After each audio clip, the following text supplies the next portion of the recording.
everyone, welcome to Zim Reality ITV. Makani muri Zimbabwe. Salibonani. Ibizo lami ngu DJ Sparks Zimbabwe ndipo pana pa chiviti chamunofarira chiviti sina ma side effect. Zim Reality ITV nyaya nayo pana pa inyaya ya prophet kana kuti Madzibaba bondi. Wana message yavainayo kumuri yeZimbabwe vari kuti pane zvawaona ropa richirasika waona pachita kupandukirana here kwemarudzi munyika yeZimbabwe muno mukati ngatira kuti tichiti chiko ameno but vaona ropa munyika muno richideuka uyezve vari kutaura iwo kuti wane nyaya yaqueen yavakaoneswa kuti queen achafa pachazoraise mumwe queen muZimbabwe muno here.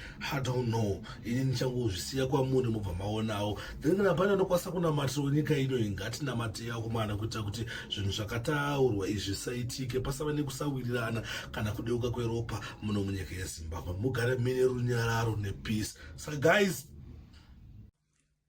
makadiye vatende vanonamata Mwari baba ri kuti tinamate kwese kwatiri kokoko tinamatire nyika yedu. Ndaona muZimbabwe muchideuka ropa matsaona achiwandisa, kufa kwavaprofiti, kufa kwavatungamiriri vachiva zvakateedzana. Ndikaona kupandukirana kwevanhu vemunyika ino, ndikaona kufa kwaQueen Elizabeth asi zvinzi muZimbabwe muno muda kugadzwa queen.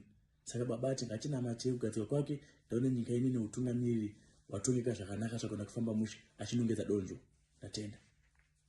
Right, mawanzwa dhokotera Bondi kana kuti Madzibaba Bondi vachitaura zvavari kuti zvakakaratidzwa nemweya. Guys, thanks for watching. My name is DJ Sparks Zimbabwe. Ndiripo pachivhitivhiti chiri health, chivhitivhiti chisina ma side effect, chivhitivhiti chatinoita ngwavhiridzo netsvakiridzo yenyaya dzakasiyana dzinenge dzichiitika. Don't forget to like and kushare, kukomendawo kwakakosha kuita kuti ndizive nekuona mafungiro enyu enyaya dzatinenge tichitaura panapa paZim Reality ITV. Guys, bosa tete kuenda kufacebook une page yedu iriko koko ndakanzi DJ Sparks Zim Reality ITV. Rinova iro page rikunge ndichita same richizopostwa zvimwe zvinhu zvatisingaposte kunoko, mifananidzo yatisingakwanisa kuposta kunoko zvinoposta iko koko. Thank you, thanks for supporting Zim Reality ITV. My name is DJ Sparks Zimbabwe.